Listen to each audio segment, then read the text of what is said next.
Salam əziz izləyicilər, abituriyentlər, müəllimlər və valideynlər, hər vaxtınız xeyir olsun. Saat 8-ə 20 dəqiqə işləyib, gün ayın 17-sidir. Sizin üçün günən olan, yəni ayın 16 mart 2025-ci ildə keçirilən sınavın izahını çəkəcəyik. Niyə görə bunu çəkirik? Bunu ona görə çəkirik ki, sizin səhv istiqamətlənməniz olmasın və 5 il, 6 il sonra real praktikada çalışan zaman yaranacaq problemləri indidən görəsiniz və daha düzgün istiqamətə köçürüləsiniz. İndi isə vaxt itirmədən keçək izahlara və dərinliyə. Deməli, ilk sual, yəqin ki, rahat şəkildə görsənir bu formada. 61. Təqdim olunan formasına görə modellərin növlərini müəyyən edin. Deməli, burada maddi və informasiya olacaq. Çünki maddi modellər onlara fiziki toxunuş zamanı orijinal haqqında məlumat əldə edə bildiyimiz modellərdir. İnformasiya modelləri isə onlara fiziki toxunuş zamanı orijinal haqqında məlumat əldə edə bilmədiyimizdir. Dinamik mühakimə bir ayrılış yoxdur, maddi statik yoxdur. Statik dinamik var. Zaman keçdikcə onların xüsusiyyətlərinin dəyişib-dəyişməməyindən bağlıdır bu. Keçək, yəni burada cavab Y variantı, arta şeylərim qalıb mənim, icazənin sədərini bağlayayım, qalıb, deməli, arta şeylər olmasın burada. Tələbələr və onları yazıldığı fənlər haqqında verilənlər bazasına əlaqələndirilmiş cədvəllərindən fraqment edilmişdir. Deməli, bir qayda olaraq bu sual nümunəsindən müraciət olunur, ona görə diqqətli olaq. Deyib ki, tələbələr və onda belədirsə ki, bu cədvəl tələbələrdir və fənlər haqqında verilənlər bazasıdır. Deməli, okey.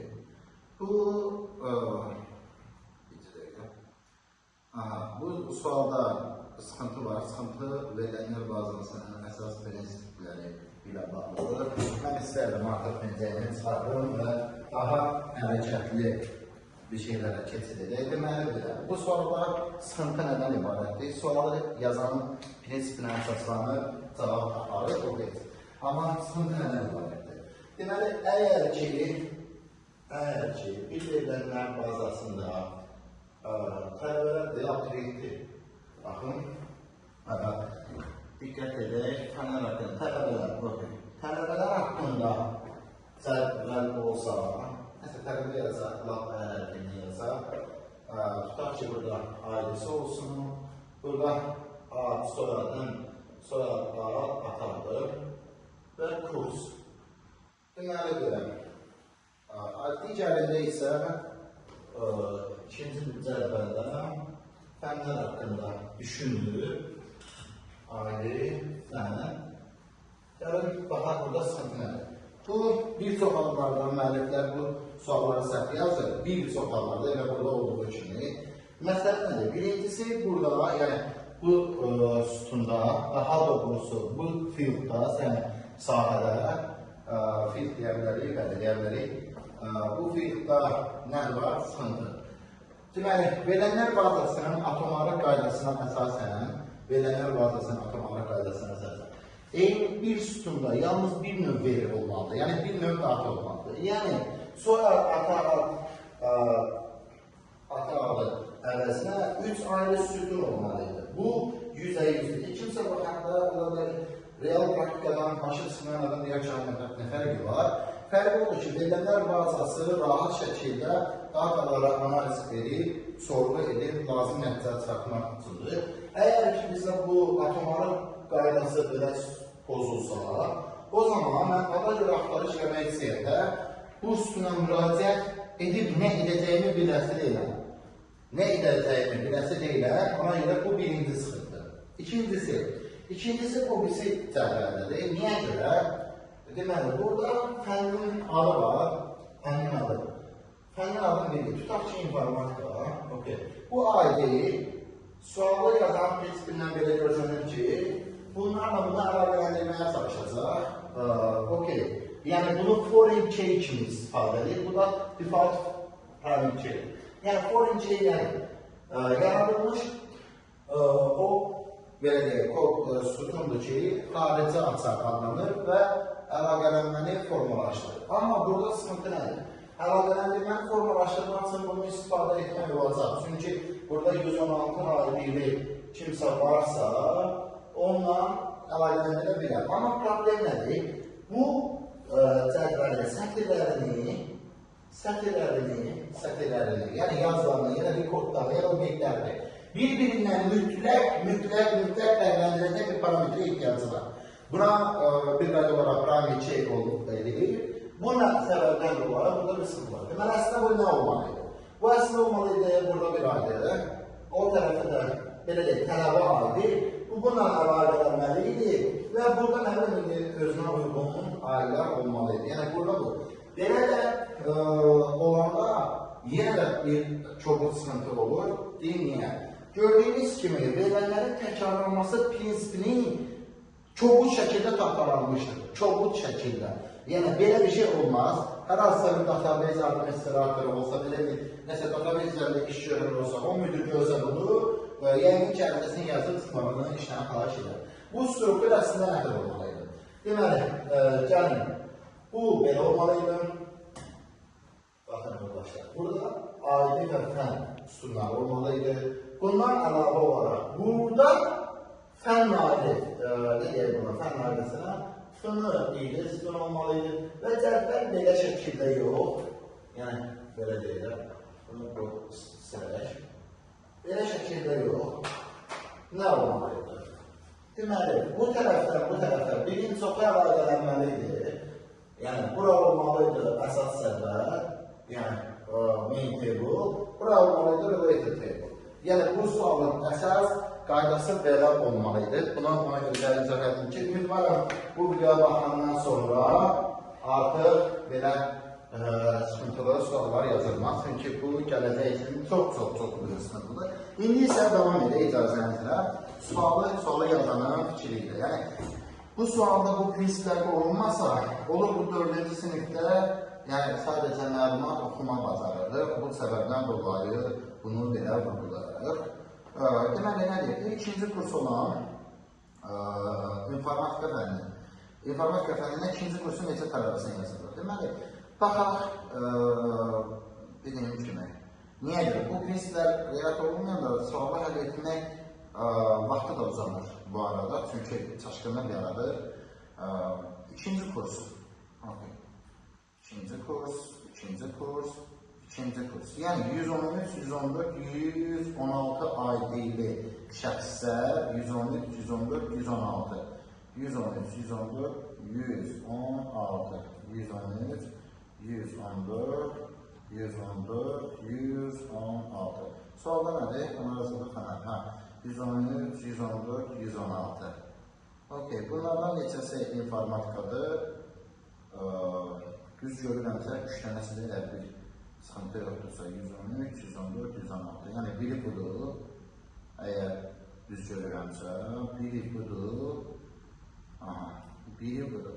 Mən sualda bir şey görüb, bayaq yazdığım bir fikri danışmaq istəyirəm. Mən bura birinci çox əlaqəlidir.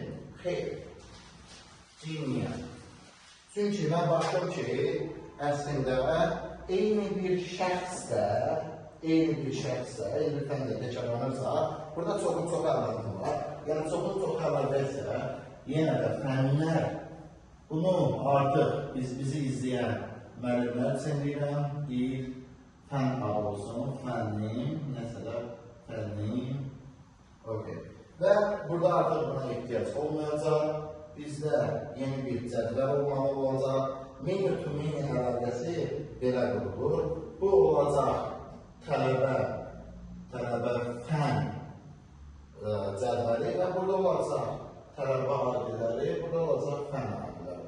Yəni, tutaq ki, informatika fənninin adresi 2 idi, rəzər fənninin atıram. Orada nədir? Orada fənnin adresi yoxdur, onsuz da biz özümüzdən olur var. Rəzər fənnisinin adresi olsundur. O zaman biz nə edəcəyik? Tutaq ki, demək istəyəndə ki, 116 nömrəli şəxs informatikada hazırlığa gedir. Onunla belə yazacaqdır. 116 nömrəli şəxs riyaziyyatdan gedir belə və sonra tutaq ki 2-dən 117-dir belə və nə olacaqdır? Bu ailə ilə bu tip sütuna əlaqələndiriləcəkdir bunlarla da bunlar və bir-birinin çoxa ilə nə olacaqdır? Çoxun çox əlaqəsi formalaşmış olacaq. Bu arada genel dərin bir şey deyim. Deməli, burada sualın yaranı bəlkə primary key nədir? Bu üstündə təkrarlanır, bu üstündə təkrarlanır. Developerlər ola bilər bu videoya baxan. Yəqin ki, təcrübədə görürsünüz. Many-to-many əlaqəsi qurulan zaman bu prinsipdən istifadə edilir ki, yəni diqqət edək, daha doğrusu düz seçmədim, yaxşı səhvəldir. Burada əlaqələr təkrarlanması, yəni iki sütun birgə seçilərək primary key edilir. Bunu hər hansısa bir frameworkda, backenddə dil yazarlardan da bunu bilir, üçüncü bir etik asılır. Yəni bu şəkildə, yəni 117-2 əlaqəsi bir daha təkrarlanan bilməz mənasında. Amma burada sıxıntı var. Deməli, sual gördüyümüz kimi başdan arxa semantik və həmçinin əsasda elmi praktik xətalarla, kobud səhvlərlə boldur. Yəni sual öz məqsəd mənasından kənara çıxmışdır. Davam edək. Biraz çox danışdım. Deməli belə. HTML haqqında yanlış mülahizəni müəyyən edin. Baxaq.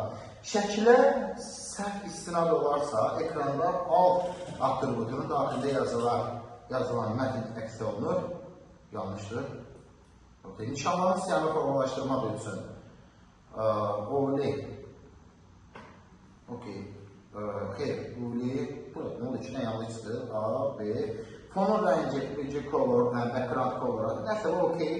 Web browserin başlıq zorlandakı A, bunun da okey. Cədvəlin sərhədləri border atributu ilə seçilir. Deməli, yoldaşlara nə deyək, A və B variantları barəsində deyək, iki dənə sual var, buradan səhv var. Birincisi, oğlu bundan geçir, oğlu bu arada, oğlu, orderi, değil mi? Orderi deməkdir. Bu orderi list. Unordered list. Yəni belə olan halda nə baş verir? Diqqət edək, nə baş verir? Bu sıralı, nizamlanmış, məktəb kitabının yazarının dili ilə isə nömrələnmiş ki, bu nömrələnmişdir, yəni nömrələnmiş Word-dən gələn termindir. Düzgün 30'ludur bu boyda qılaraq, başqa şey. Unordered isə bildiyimiz sırasız, yəni nizamlanmamışdır. Nəysə, qısası bu nişanlanmış deyəndə uğurluları nəzərdə tuturlar deyə, yəni uğurludur. Qaldı ki, A variantındakı şəkilə səhv istinad verəndə, artıq mən bu hissəni silərəm.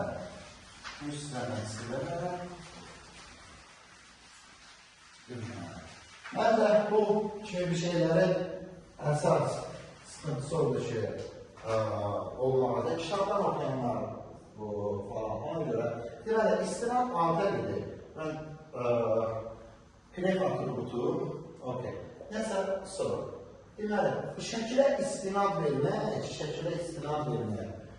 tutaq ki, burada məsələn, tutaq ki, Ankara, istinad vermək budur. Şəkildən istinad almamışdır ki, şəkildə istinad vermək budur.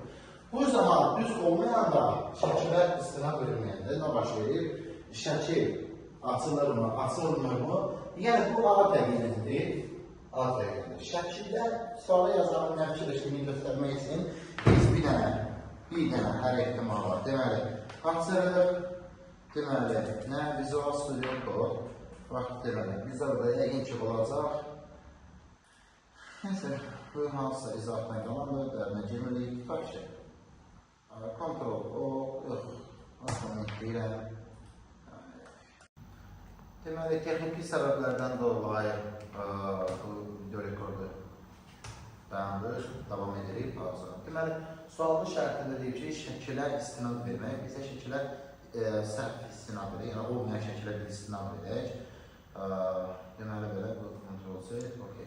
A təqidi istinad vermək, hər hansısa bir şəkilə istinad vermək istəyirəm mən. Tutaq ki, Anka, dediyim kimi, JPG adlı bir fail düşünürəm, amma o fail bundan bərabər ilə yoxdur. Deyirəm, tıkla. Həm keçid et. keçid et.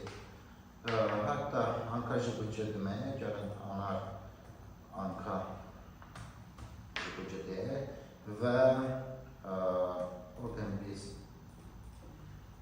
serverdən açaq bunu, baxaq. Bu şəkildə olanda nə baş verir? Tıklayaq, baxaq. Oradan biz server. Oradan bazı buradan açaq. Tıklamaq istəyirəm. Cannot get anar anka jibüc. Yəni sözünün canı nədir? Burada ümumiyyətlə istinadda alt atributu nə gəlsə? Deməli, sualı yazmaq istədiyi bir şey yazacaq. İndi diqqətlə. Bunu istəyirəm.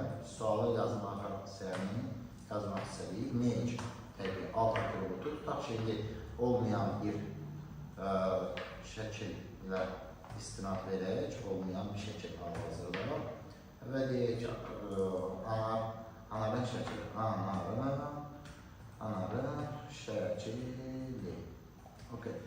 Bu zaman alt atributunun dəyəri çıxar, diqqətli olan bir dənə deməli magnifier gördüyümüz kimi şəkilin istinadına bağlı ikon və bu başqa şey, bu şəkilə istinad verməkdir. Bu şəklini səhviyyə əlavə etməyə çalışmaq deməkdir. Yəni bu belə. Davam edək. Yəni burada gördüyümüz kimi hər iki variant var. Amma yəqin ki B variantını doğru qəbul edəcək. 32-ci sual. Daha doğrusu 64-cü sual deyir. 32 simvollu əlifba ilə kodlaşdırılmış. 32 simvollu əlifba ilə kodlaşdırılmış dediyinə görə nə edirik biz? Deyir ki 32 simvollu əlifba kodlaşdırılarkən V simvolu, yəni bir simvolun həcmi 5 bit olur. Okey.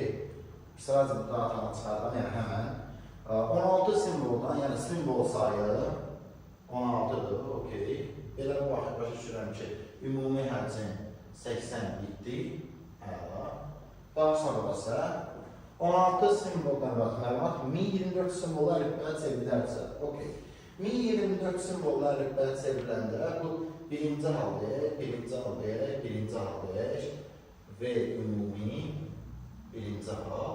Çevriləndə isə nə baş verəcək? 1024 simvolu əlifbada bir simvolun həcmi 10 bit olacaq. Simvol sayı dəyişməyəcək. Yəni 16-da bir dəyişiklik etməyib. Ümumi həcm 160 bit ediləcək. 160 bit. Qaldı ki, sualda heç nə yoxdur. Yəni, heç bir informatika biliyi barəsində sualda heç nə yoxdur. Yəni, bizdən bunları soruşmur. Bizdən deyir ki, simvol sayına qədər dəyişdir. Mətndə heç bir simvol olduğuna görə dəyişməz. Sualda yazan dəyəlir ki, iki dəfə azaları götürər necə? Deyər ki, əgər filan əlifbəyə keçidəndən sonra əgər ümumi həcm dəyişmir, yəni 80 bit qalıbsa, onda nə qədər simvol silinir və yaxud simvol sayına qədər azalır, onda iki dəfə azalar deyə bilərdir. Amma dediyim kimi, bu burada boşuna ədədləri verməkdir. Yəni, burada heç bir informatika biliyi tətbiq olunmayıb və yoxlanılmır. Yəni, 64-cü sualın olmağı ümumiyyətlə artıq bir şeydir. Neysə, yəqin ki, sual A variantı dəyişməyə çıxar. Dediyim kimi, buradan bizə ümumi həcmin necə dəyişdiyini soruşur. Simvolları sayılır. Simvolları sayıda heç bir redaktör işi getmədiyindən heç bir dəyişiklik olmaz. 65-ci sual, deməli, baxırıq, iki ayrı funksiyadır, ayırdım və diqqətli ilə nəyə? Bura, deməli, mən bunu keçəlim. Yuxarıdakı funksiya nədir? Girən A ədədinin A-nın kvadratı, A-nın A-ya bölü 1, A. Yəni, bu kvadratı verəcək bizə bir şeyin A-nın kvadratını. Okey, bu da ki, hərəsini ayrı istifadə edib. Deməli, A-nın qiyməti 5, B-nin qiyməti 3, M-nin isə C-A-B, yəni, getdi C-nin içinə 5, 3. 5, 3 deyəndə burada 5 A-nın kvadratını mənimsədəcək, bu olacaq 25. B-yə də artıq A 25 kimi edəcəyinə görə bura olacaq 625. 625 olacaq və bütün A plus-i bizə 650-ni geriyə qaytaracaq. Yəni, M-in qiyməti 650 olacaq və çıxışı 650 dəyərləcək. Bu sualda da sıxıntı var. Sıxıntı nədən ibarətdir? Deyərəm ki, backend developerləri tərs sönür. hal-hazırda deyəcəm niyə? Baxın, FAB, unused görürəm orada. Misal üçün, əgər sən bir funksiya yaratsan, A ulduz A normal mənimsədək, B-yə mənimsədək, A / A və return edək, nə idi? A vurulsun B. Artıq bu bizə bir xəbərdarlıq verəcək. Xəbərdarlıq nədən ibarətdir? Yəni, göstərim. Bu böyük, burada bilinməsə də böyük bir ayıbdır. Ayıblığın əldə ibarətdir. Unused parametr vermək. Yəni, deyir ki, parametr B value is not used. Yəni, bu gülməlidir. Belə. Amma sualın cavabı xətrinə deyə bilərik ki, cavab 650. Deməli, veb səhifəni siyahı əlavə etmək üçün HTML kod yazılır. Kodun icrasından sonra alınacaq siyahı haqqında fikirlərdən hansı doğrudur? O order edilisi, yəni sıralanmış, nizamlanmışdır. Məktəb kitabının dili ilə desək ki, orada semantik, leksik səhv var. Buna nömrələnmiş deyiblər. Deməli, bu nömrələnmiş olmalıdır. Nişanlamışları sildim, təyin etməni də sildim, ayrıda. Deməli, və birinci elementi qalın şriftlə yazılır. Strong, okey. Bizə nədir? Doğru. Görək. Birinci elementi qalın şriftlə yazılır, düzü. Sonuncu elementi kursiv yazılır. Xeyr, sonuncu elementi də qalın yazılır. Bir, strong arasındakı fərq odur ki, biri Google SEO cəhətdən önəmlidir, biri yox.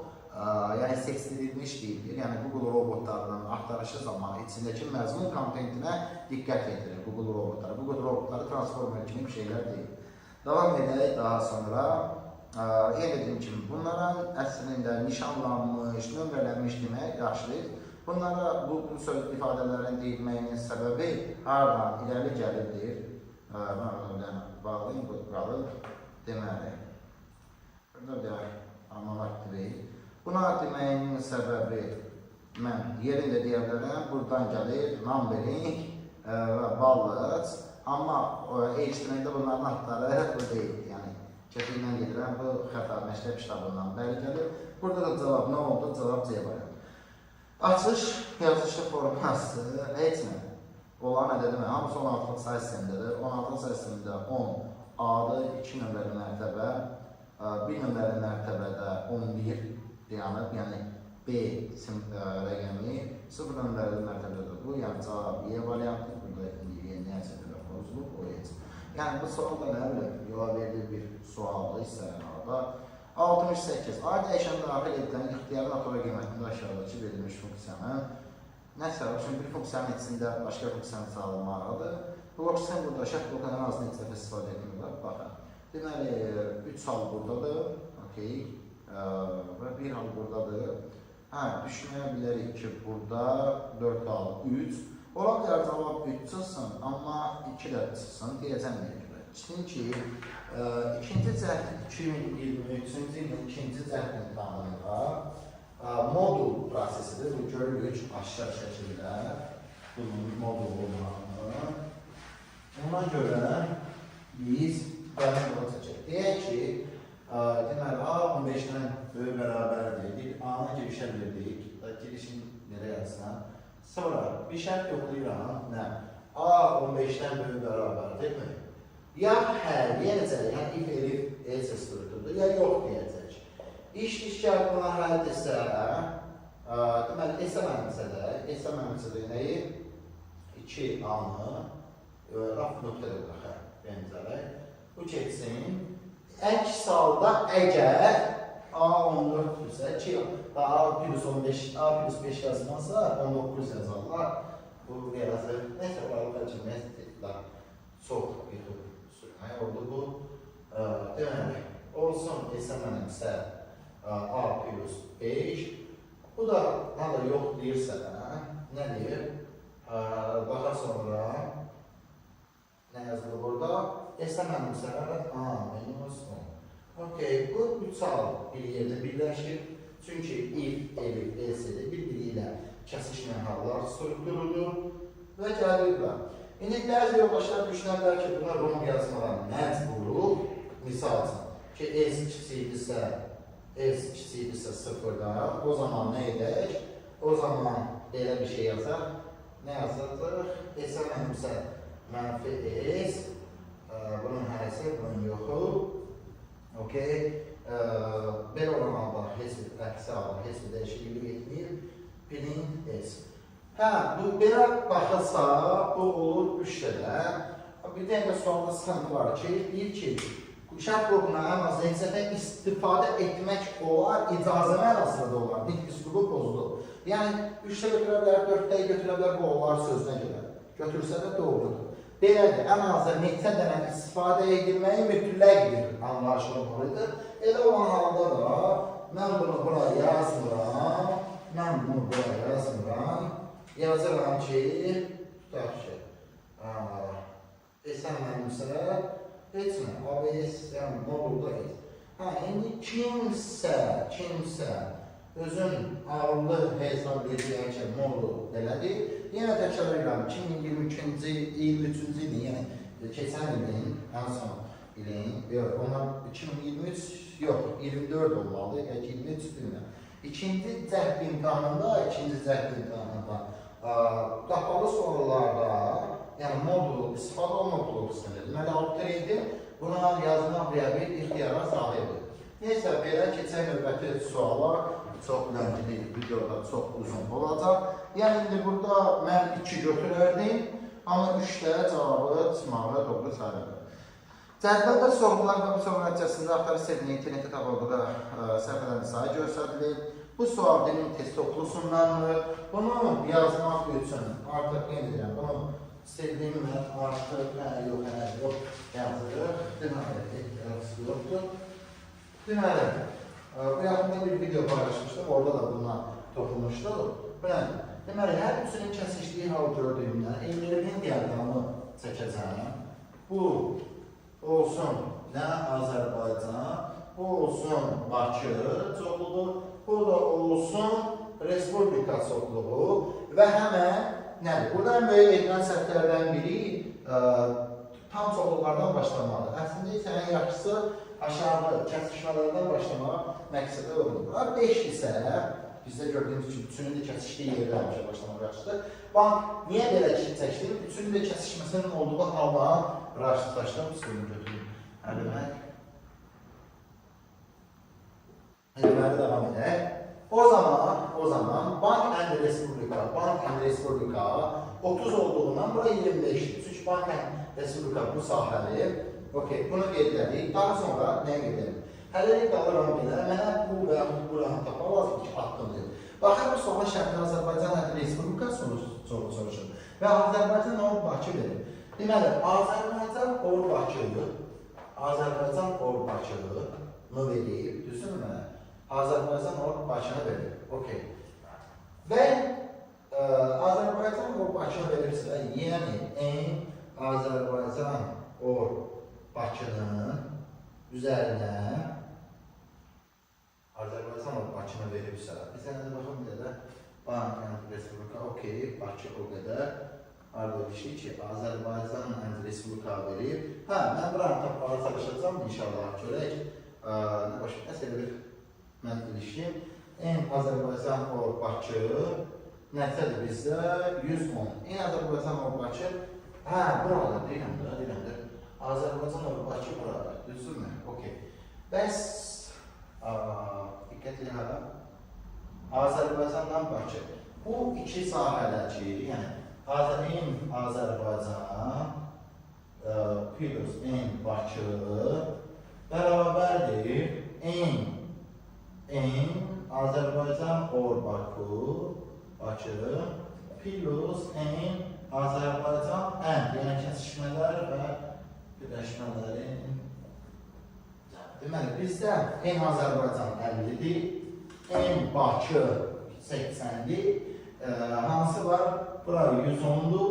Bura 110'dursa 130 sıxılsın 110 neçə edir? 20. Deməli, Azərbaycanla Bakının kəsişməsi 20'dir deyə bura olur 15 avtomatik olaraq.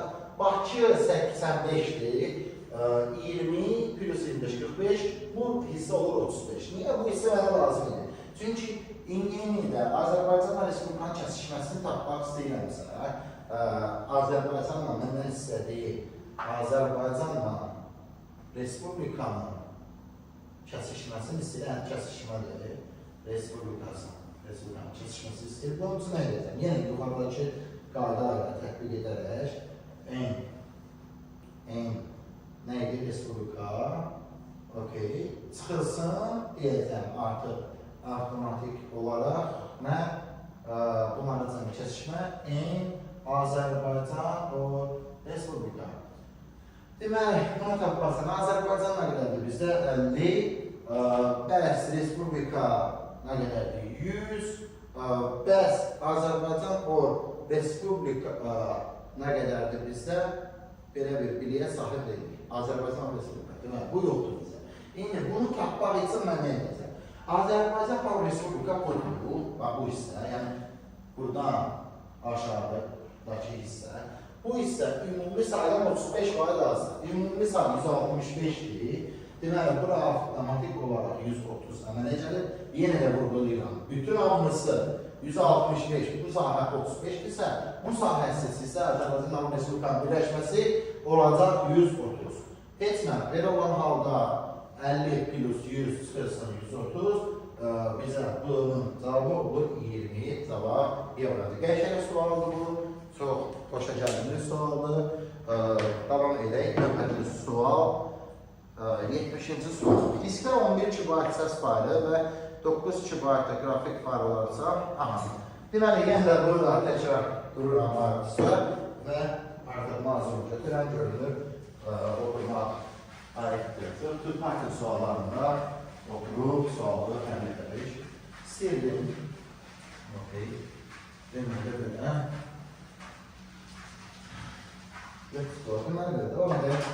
Bu arada kanala abunə olmaları unutmayın. Diskdə 11 kilobaytlı səs faylı və 9 kilobaytlı qrafik faylı olursa, 11 kilobaytlı bizə 4 klasterlik qablardan 3 dənəsinə ehtiyac duyulur. Yəni 4 kübü, 4 kübü, 4 kübü. Bu kilobayt deyil. Ümumiyyətlə deyim biləsiniz. 9 kübü isə yenə də 4 kilobaytlı qablardan 3 dənəsinə ehtiyac olur. Gəlib baxaq. Niyə? Çünki bir klaster nəzir 4 kilobaytdır. 2 klaster yetərli olacaq. 3-cü klaster ehtiyac var. Və bu klasterdə bu qədər 1 kilobayt boş yer qalmış olsa belə, genel qaydaya görə, yəni bir klasterdə yalnız bir faylın bir hissəsi və yaxud bütün bir fayl ola bilər, 2 faylın fərqli hissəsi ola bilər. Deməli, bizdə 1, 2, 3, 4, 5, 6 klaster olur və klasterin biri 4 kilobayt olduğundan 6 klaster ümumilikdə yaddaşda 24 kilobayt yer alır. Yəni, sən buradakı tutaq ki, bu 1 kilobayt olur, 3 kilobaytdır ki, boş yer var və yaxud burada 1 kilobaytdır ki, boş yer var. Sən burada əlavə heç-nə qoya bilmərsən, bunu unutmuruq. Davam edək sonra növbəti sualımıza. Görəcək növbəti sualda nədir? Kompüterdə Azərbaycan əlifbasının 32 hərf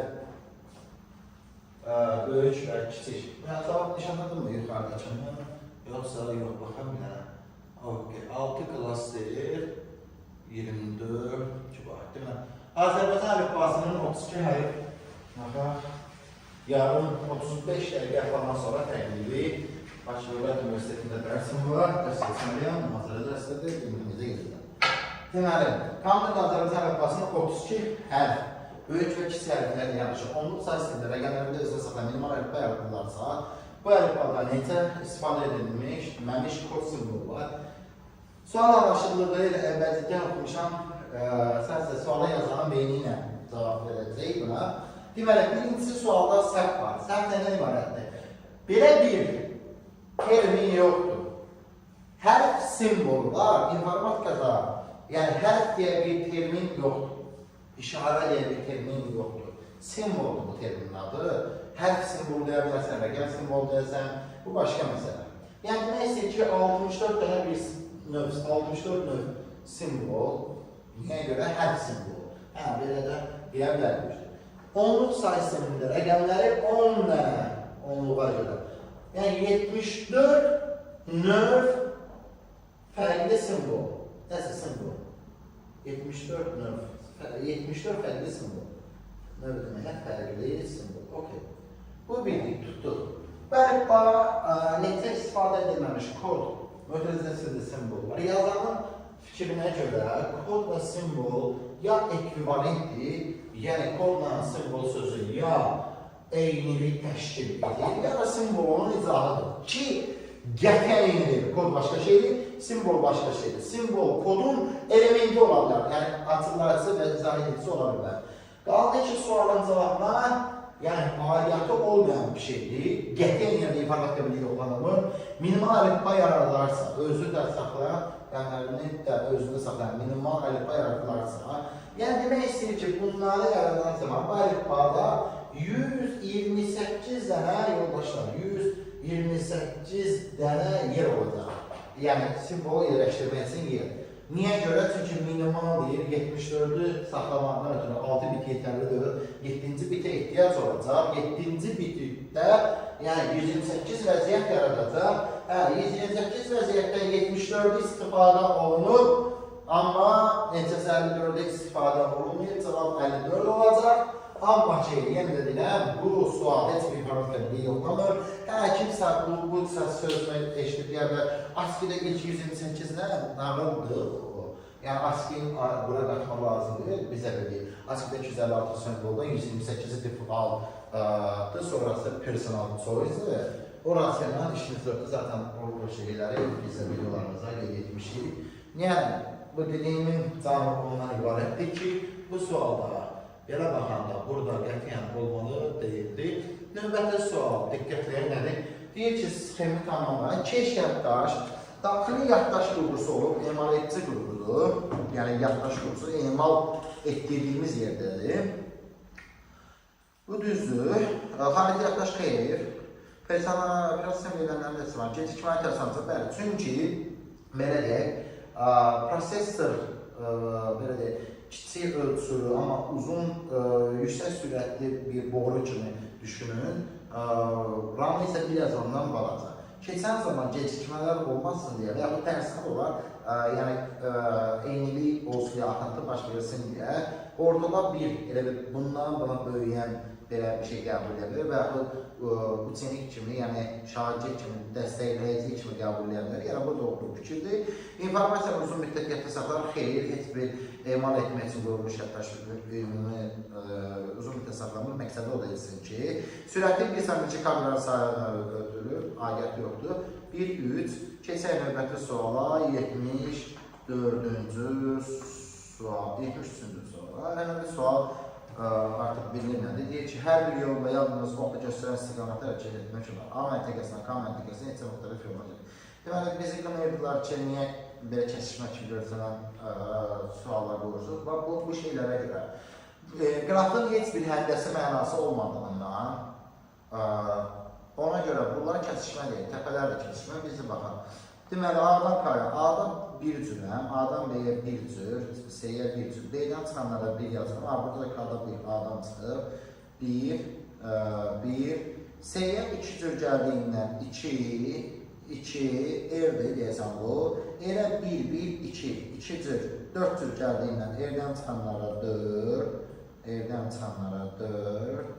F-ə 4, 2, 6 cür gəldiyindən F-dən çıxanlara 6, N-ə 1 plus 4, 5 cür gəldiyindən 5, N-ə yenə 5 cür gəldiyindən 5, okey, M-ə 5 plus 6, 11 cür gəldiyindən 11, burada 11 yazsam, 11 plus 4 edir 26, əgər bir hesablama xətası eləmədiysə 2 edir, baxaq bura.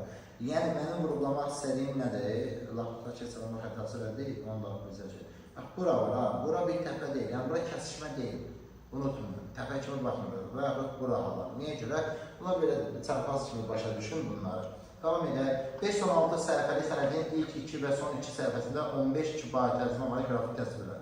Qalan səhifələr hər birində, bu suala yenə mən ayaq üstə yazılara üstün edərəm. Niyə görə? Bu sualına bax. İlk dəfə, ilk modeldə idarə olub 2022-ci ildə çıxan bu mütəmadi 2022-dir. Deməli, Baxın, 516 səhifəli sənədir. İlk 2 və son 2. Yəni, mən bu sənədi 4, 5, 12 deyə ayırırım. Niyə?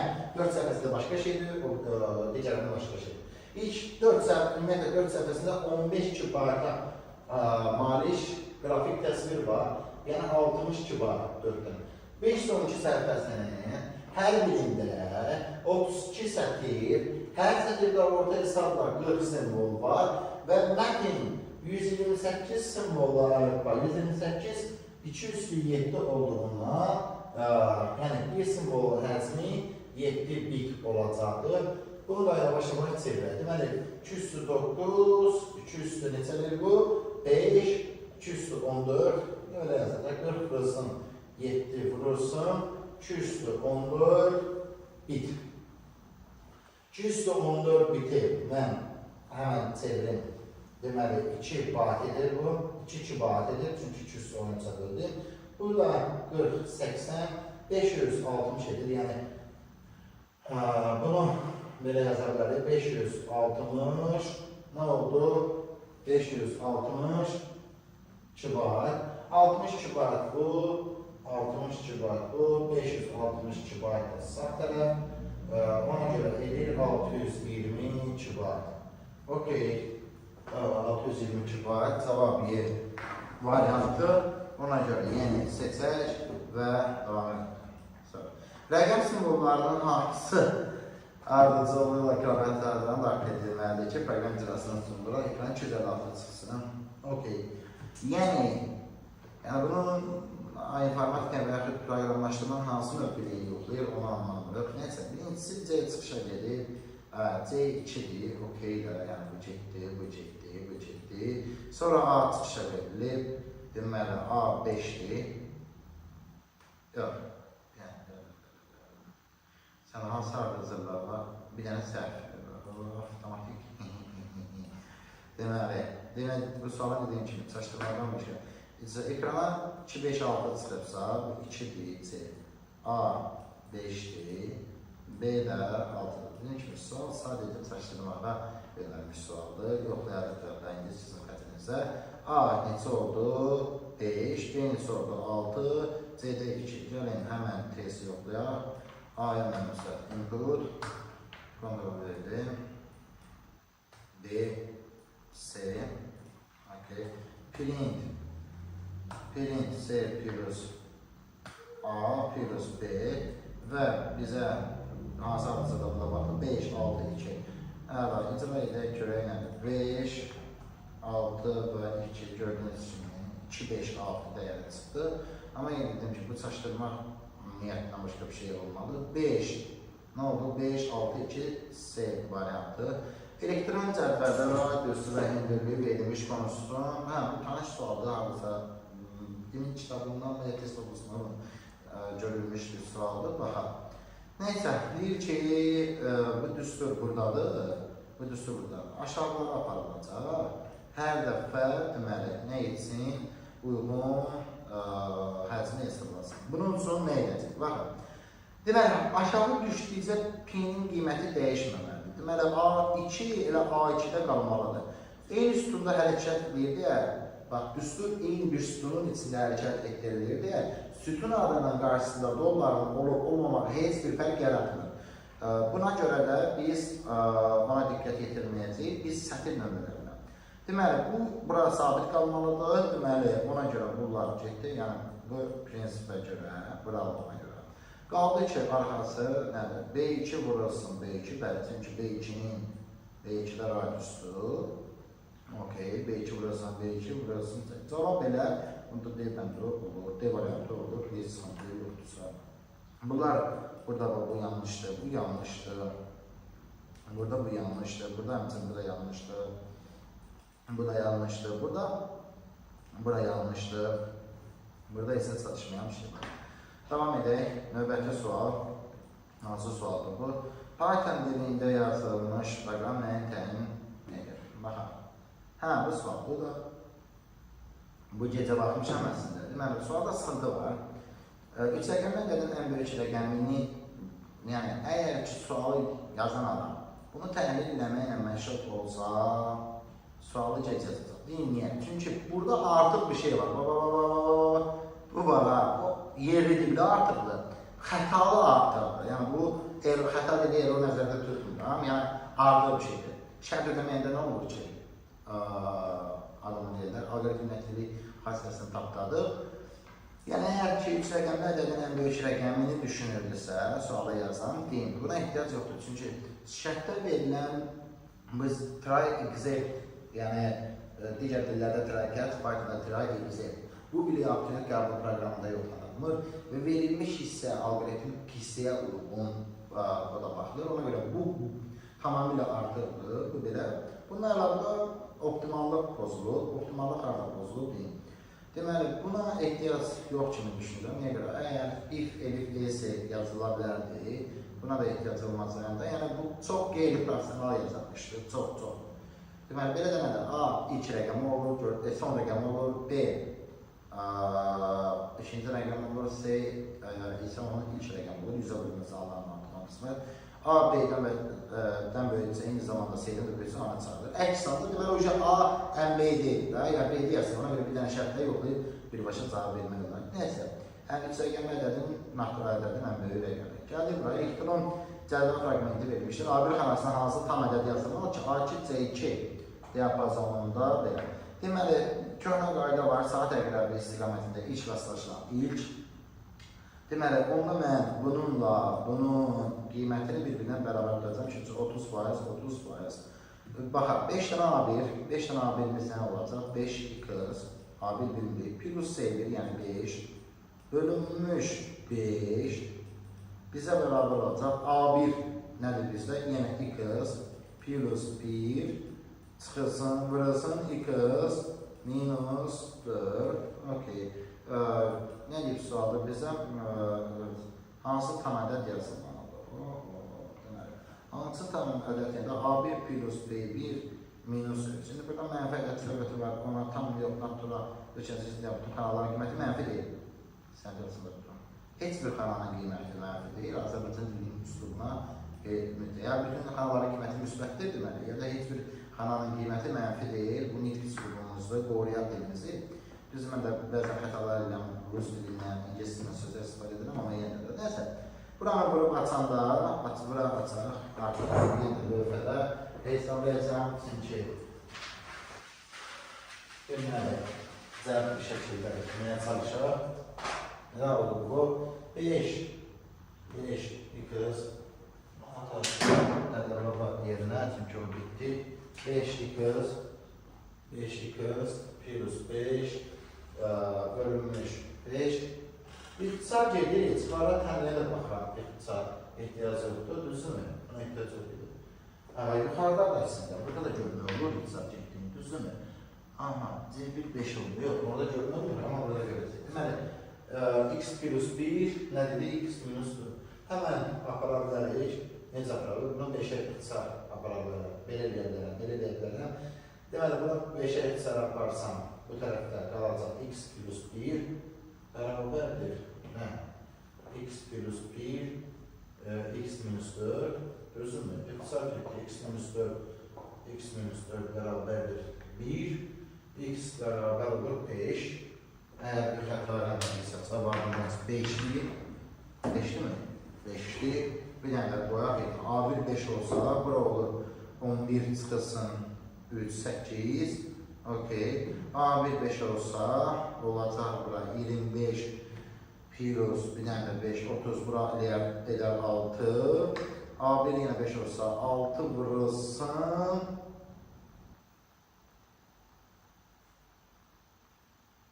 Ada 6 vurulsun 1 edər ki, yəni 8, 6, 6, okey, düz olar. Yəni burada da cavab 5, 79-cu sual. Bölünlər vasitəsində cədvəl 1 və cədvəl 2 adlı rəqəmli kiçik cədvəl vermişlər. Cədvəl 2-nin hər bir sətrində övlad və onun valideynlərindən biri haqqında informasiya mövcuddur. İnformasiya cədvəli birinin uyğun sətrindən ailəsindən isə oğullarının və oğlan nəvələrinin sayılarını çatır. Biz burada məsələ gördük oğlan nəvəlisi söz işlətməyə. Niyə görə? Oğul nəvəsi ilə oğlan nəvəsi sözünü uşaq qarışdıra bilər. Yəni, gördüyümüz kimi, yəni müəllif şəxsə dili sözü bulunursa, uşağı da səhvləməyə ehtimalı böyüdür. Neyse, şimdi bu Əlizada, bu sualda nə çoxutduqları orada bilmirəm, bu çox dərin söhbətdir, verilənlərə bazısına görə. Əlizada M-nin, budur da başqa bir şey yoxdur ki, Əlizada M-nin kodu 444-2. Adadır bu. Deməli, söhbət kimdən gedir? 444-2-dən. Bu. Okay. Bunun bir şəxsi budur, bir şəxsi budur, düzümü? Sıx qoyaq hələli, oğlan olsa pluslayarıq. Sıx qoyduq. Deməli, 22-51. 22-51 kişidir, okey. Gəldi 22-51. Sonra 33-42 qadınlığı ondan işin yoxdur. Deməli, bir dənə burada bu var. Yine bunların da oğlanları ola bilər. 22-51, 33-42. 22-51-in belə oğlu ola bilər, biz ona da baxacaq. 33-42-nin okey, həddindən çox. Nəsə, 22-51-in şəxsləri kim idi? Özü ayrı yerli olmağı heç yaxşıdır. Nəsə, 22-62, 55-42. 22-62, 55-42. Bu qadındır, buna ehtiyacı yoxdur. 22-62, 22-62, bu da bizə lazımlı olacaq onda.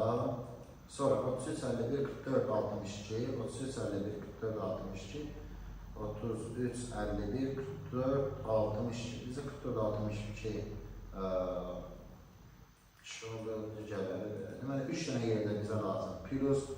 Plus qoyuram. İndi bəzi yoldaşlar dediyim kimi 22-51-in yalnız seçərdi. Nəsə, deməli, oğlunun övladlarına baxardı. Ora getmə, oğlan nəbələri dediyinə görə cavab 3. 3 dənə. Bir dənə övladı, 2 dənə də oğlan nəbəsi var. Cavab 3, bir daha vurğulayıram, 2 deyil, xeyr. Deməli, oğul nəbələri 2 dənədir. Oğlan nəbələri deməli, baxaq adamdır. Yəni 3 çıxır, ikisində də 3 çıxır, deyəsən, baxın da oğullarının da oğul nəbələri 2 dənədir. Yəni, zaten 3 çıxır, yəni cavab sıxıntı yoxdur. Python'da yazılmış proqramın nəticəsini müəyyən edin. 80-ci sual. Həmən tez bunu burada əlinin test korpusunda olan suallardandır. Deməli, nədir bu? Elə mənim səhətdə 90, düzüm, elə mənim səhətdə 1, nəsə bunlar işimiz yoxdur. Dövrün test cədvəlini çəkirik.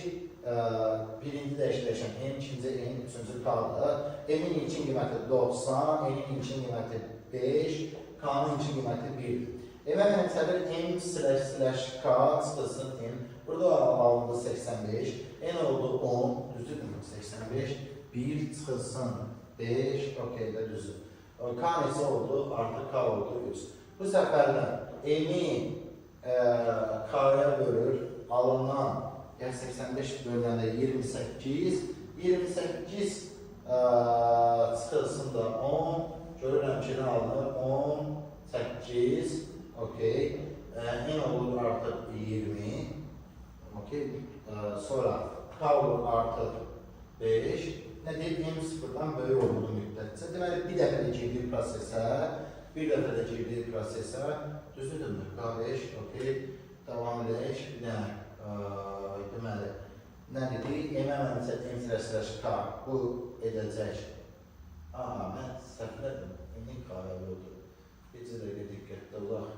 Deməli, M/K, M/K çıxılsın 5, bu ilədir 85, bu ilədir 10. Bu ilədir 3, düzdürmü? Aha. Deməli, 85-i böldüm 3-ə, elədi 28, çıxılsın 10, elədi 18, n oldu 15, deyirəm var, 20 yazmışam, k oldu 5, davam edək artıq. Yenə böldü 18-i 5-ə, edəcək 3, 3 çıxılsın 15, mənfi 12, n oldu 20, k oldu 7, davam edək, burada çıxdı. K-ya mənimsətdi, bunların ikisinin cəmi, yəni k artıq oldu 8, n-in cəmi. Sonra nədir? Deməli, n plus k bərabər. N plus k ilə 2 dənə k edir. Çünki n plus n ilə qırılsa k edir, bu da edir 16. Yəni burada cavab 16 B variantı. Davam edək.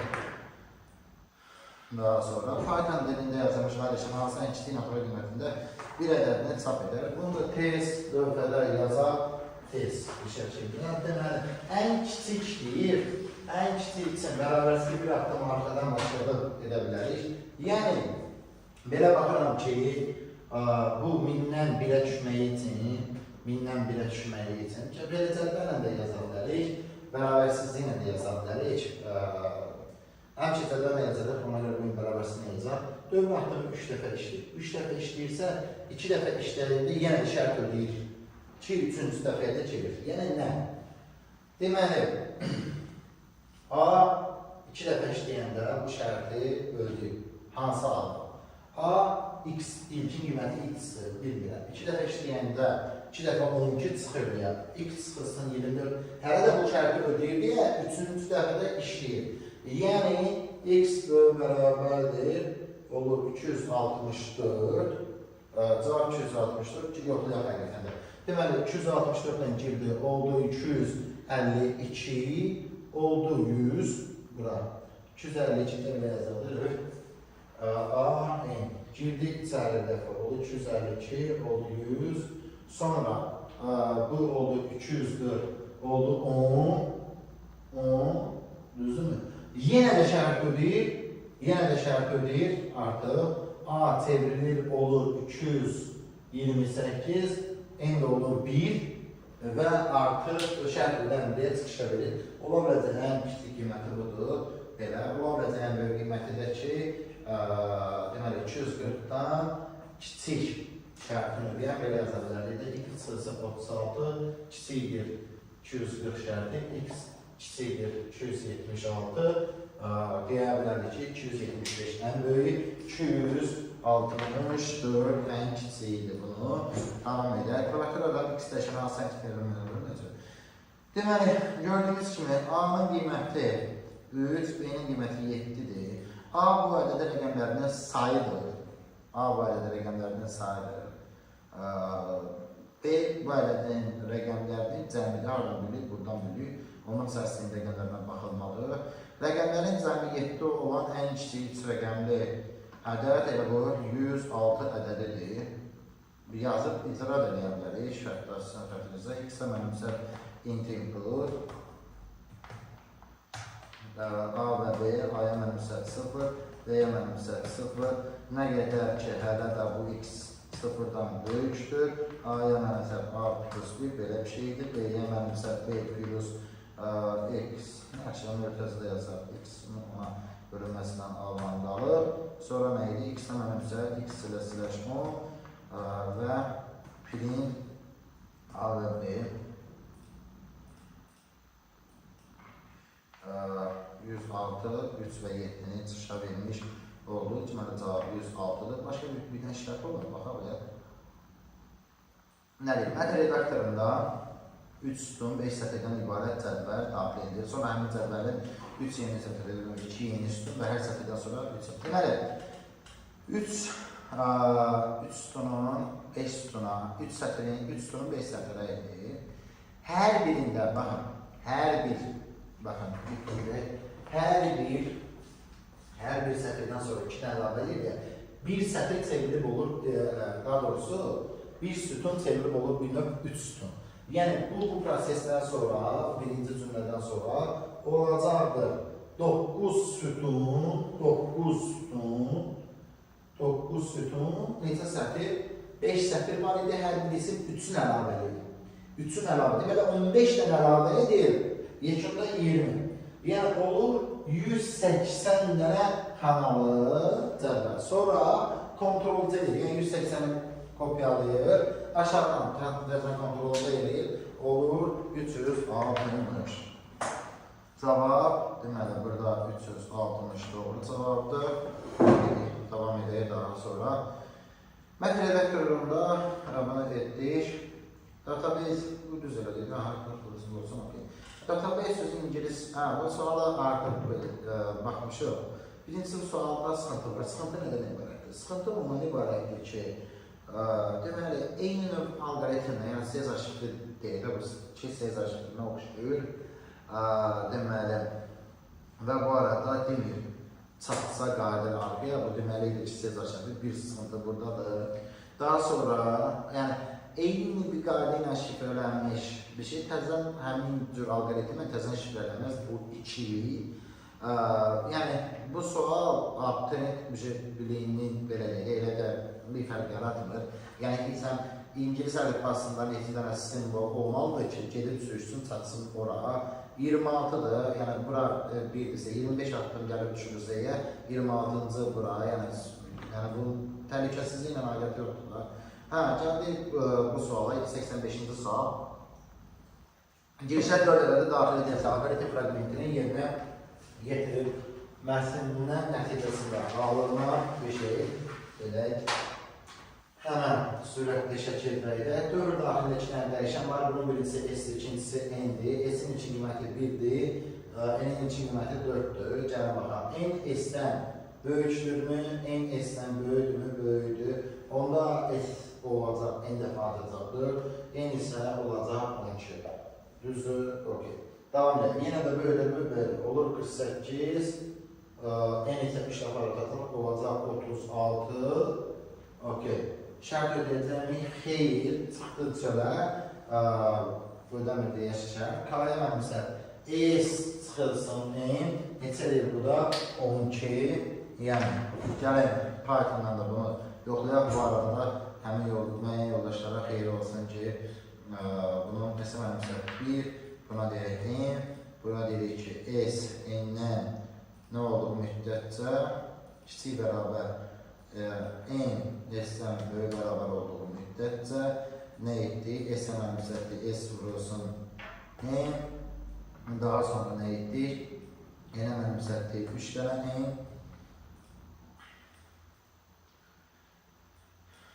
K-ya mənimsətdik nəyə? S çıxasın N-in və pilin S. Yox, pilin nə idi? K. Sonra bir də K-nın çıxarına başqa bir şey verir. Elə şeylərlə rastlaşdırılır. Baxaq görək, deməli 4 qiymətini versək, bəli 12 tamamilə doğru düşünmüşük. 8 üstü 7 10 qədərdən 16-lıq sayısını təsvir edin. Neçə rəqəm var? 8 üstü 7 bərabər olur 2 üstü 20-lə. 2 üstü 20-li mən yaza bilərəm deyə 2 vurulsun 2 üstü 20. Bunu da yaza bilərəm, davam edək. Bunu da yaza bilərəm. 2 vurursan 16 üstü 5. Bu da 6 rəqəmlidir. Yəni, üzrürsən, 2 arxasında 5 dənə 0, 16-lıq sayı sistemində cavab 6 rəqəmli olur. 87-ci sual bunu müəyyən edin. Aha, nə deyir? Deməli, yuxarıdan A 15-dir, B 20-dir. Deyir, STR. Yəni, burada olur artıq 1-5-dən başlayacaq bir şey. Çünki STR sətir tipinə çevirib, içdirmə əməliyyatı icra edir. B 20-dir, 24, also 2-0-dır. İnsə isə bu 2 ədədi deyil, bu 1-5 simvoluydur. Nəsə 1-5 və cümləyə vurarsan 2-0-dan 2 dənə. Yəni, 1-ə uyğun gələcək B. Çünki bu nədir? Bunun mənası B sətirindən 2 dənə təkrarlansın deməkdir. Bu nədir? A oldu 1-3, int A oldu, nə bura oldu 13, int B oldu 3, yəni bu bizə verdi artıq 39 plus 15, bu da bizə verəcək 54, yəni cavab buna uyğun C. Sonra A 13, B 1-5, C 4.3, A 13-dürsə, burada olur ki 1-3, ST tipidir deyə 1-3, int C 4-dür, int C 4-dür, 4 dənə 1-3-ün yanaşı gəlməyi, okey, sonra da biçkirilsin 1-5, cavab A variantı. Deməli, cavab A, buna da uyğun 4 dənə dedikdə düz, okey. Daxil edilmiş n sayda 0-dan fərqli tam ədədlərdən müxtəlif şəraitlərin sayı eyni olarsa bir əks baxaq.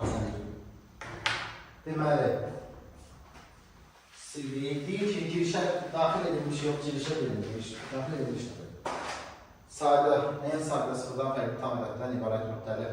Nəsə, n-in qiymətinin girişə verildiyi oldu bizə Deyirdi ki, nə deyir, tam ədədlər, müxtəlif işlər, onlara sahib.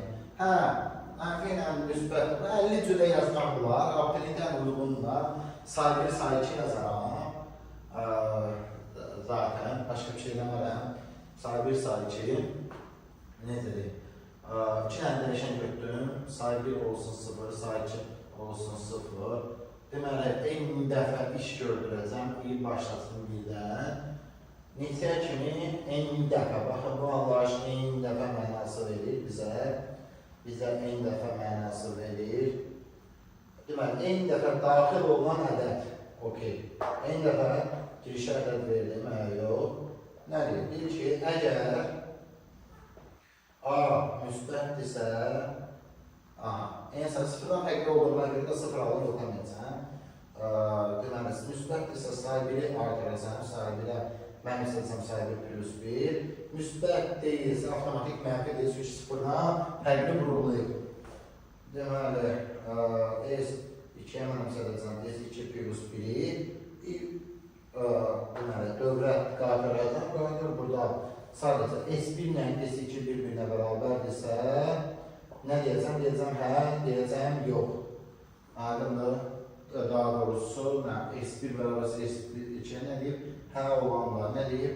Olarsa bir dəyərini çıxartdıq, olmazsa nə dəyərini çıxışa göndər? 0 dəyərini.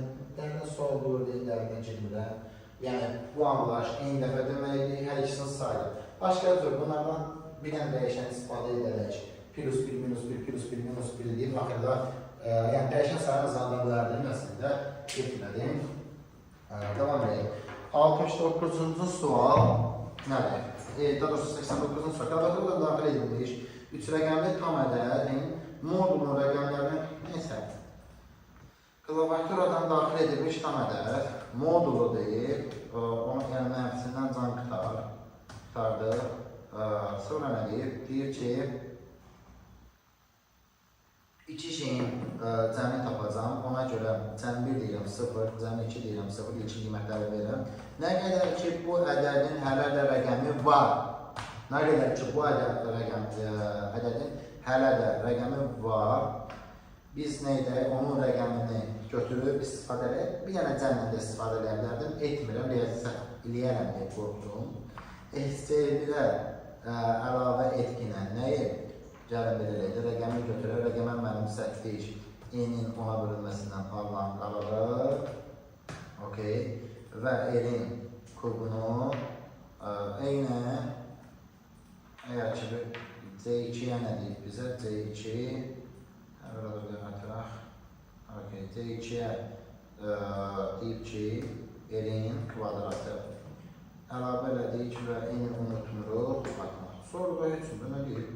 Deyib ki, kubları cəmiyyənin rəqəmlərini qıraqda cəmi fərq edəcək. Heç nə. Çıxışa gələndə plin, C1 çıxırsan, C2. Bu şəkildə olacaq. Yəni, ədəd, onun modulu, hər ikisi için ilkin cəmi götürməsi, bu və bu hissədir rəqəmlərinə baxılmaq. Rəqəmin əldə edəndən sonra rəqəmin kubunu bir cəm əlavə eləmək, rəqəmin kvadratını cəmi sonda çıxır. Sözsüzdür, bunu bir dənə dəyişəndən eləyərdik burada yenə ehtiyac yoxdur abituriyenti çaşdırır. Elektrik kamerasında ilin ilk ay altında satılıb klaviaturadan aylar qızı daxil edilir. Deməli, 6 dənə nəsə daxil edilir. Gələn görəyən 6 dənə nəsə daxil edilir. Bir dənə yığaq siyahı, bu dəqiqdir ki, ixtiyarı adlar belə bir proses məsələdir. Volume, in range, 6, yəni 6 dəfə el siyahısına əlavə et, nəyi? Əllərəcədə satılan printinə say, int tipindən input, say tam ədəddir deyə. Bu daxil etmə işimizi gördük biz. Davam edək daha sonra isə baxaq. Əgər cari il ərzində hər hansı sayda olan satış miqdarı özündən yüksəkdirsə, sonuncu istisna belə aylar uğurlu ay hesab olunur. Deməli, uğurlu ayları daha sonra deyil ki, uğurlu ay olmasa uğurlu ay olmayacaq. Bizə ilk 6 ay lazımdır, fevral falan. Ona görə də o datalar bizim hazırki proqramımızda yoxdur deyə mən bir dənə aylar adlı siyahı yaradacağım. İçinə deyəcəm yan var. Fevral,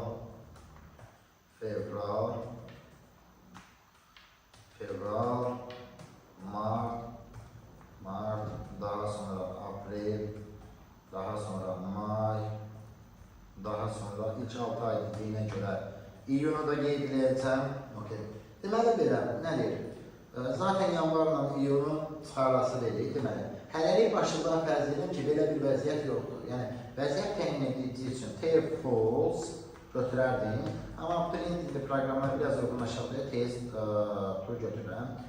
Və eyni cür gəzəcəm. Deyir ki, ilk ay ehtiyac yoxdur da mənə deyir. İlk ayın çünki əvvəli yoxdur, sonuncu ayında özündən sonraki ay yoxdur.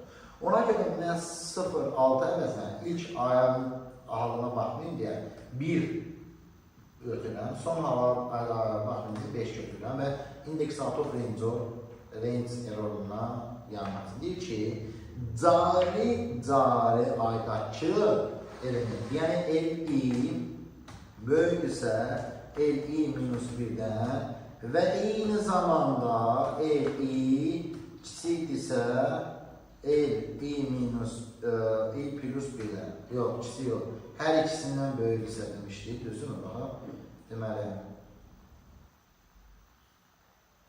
birinci asıl böyükdürsə, deməli, nə deyirik?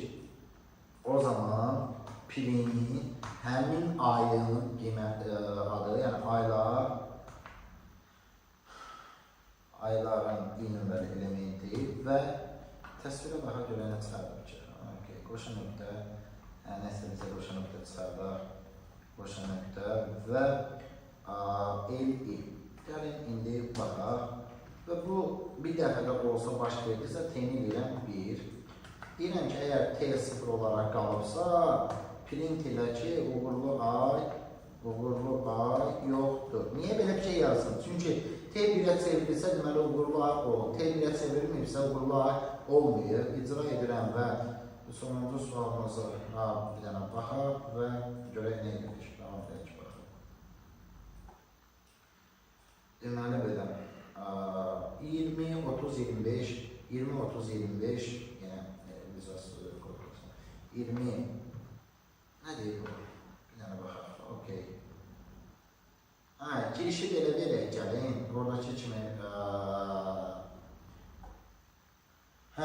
mən deməli girişi dəyişəcəm, çünki sırf bu ardıcılığa görə də indi kimsə orada deyək, indi baxdım bu ardıcılığa, baxaq 20, 30, neçə oldu?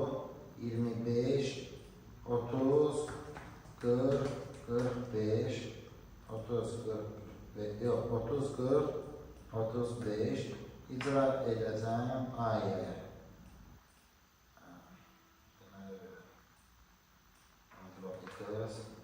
Enter.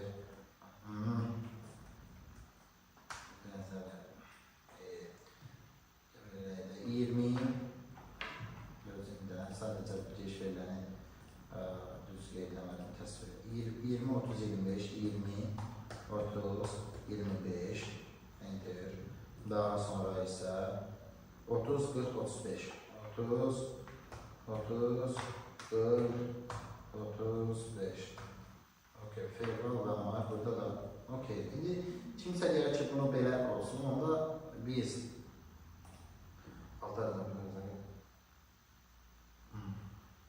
onda nə edərəm? Deməli, dəndən yox, əgər buna ehtiyac yoxdursa, o zaman belə bir şey edəcəm, diqqətli. Deyəcəm ki, E siyahısına, deməli, E siyahısına mənim səhət nəyi? Update proqramından çıxacam, list hal-hazırda çıxıram, map, int, input, nöqtə, split, okey. İndi icra edəcəm, görəcək. Deməli, input nöqtə split, baxaq görək. Ədədlərə bir dənə xatırlayaq. 20, 30, 25, 20, 30, 25, 30, neçə idi? Baxaq, 30, 40, 35. 30, 40, 35, fevral-may. Biraz da artıqına əgər getsə ki, Bu tutaq ki, map yoxdur, bizlənən belə ora. Onda nə edirik? Bunu sildim. Bu onda el siyasi sətir tipində elementlərdən ibarət olacaq. O zaman mən sadəcə bunları int tipində müqayisə etmiş olmalı olacaq. Int tipində müqayisə etmiş olmalı olacaq. Ay, harada? LB int tipində nə idi? LB minus 1. Okey, bundan bir dənə eli plus 1 belə də gedə bilərdik. Baxaq, operant proqramından kirahat çıxmamaq üçün. Yenə də ədədlərə baxaq. 20, 30, 25, 20, 30, 25, 20, 30, 25, 30, 40, 35, 30, 40, 35. İcra edirəm fevral. İndi olmayan hala da baxaq. Bir dənə, baxırıq. 20, 25, 25, 30, 40, 43. 20, 25, 25, 30, 40, 43. Uğurlu ay yoxdur. Okey, belə. Belə, əziz yoldaşlar, deməli, mübarək bugünkü video apelitlərə xeyir olduğu kimi müəllimlərin də hansını istiqaməti götürəcəklərini özlərini müəyyənləşdirməyə kömək olar. Bundan əlavə valideynlər də fərqi görər. Sağ olun, salamat qalın, bizi izləməyi unutmayın. Gələn görüşlərə dək.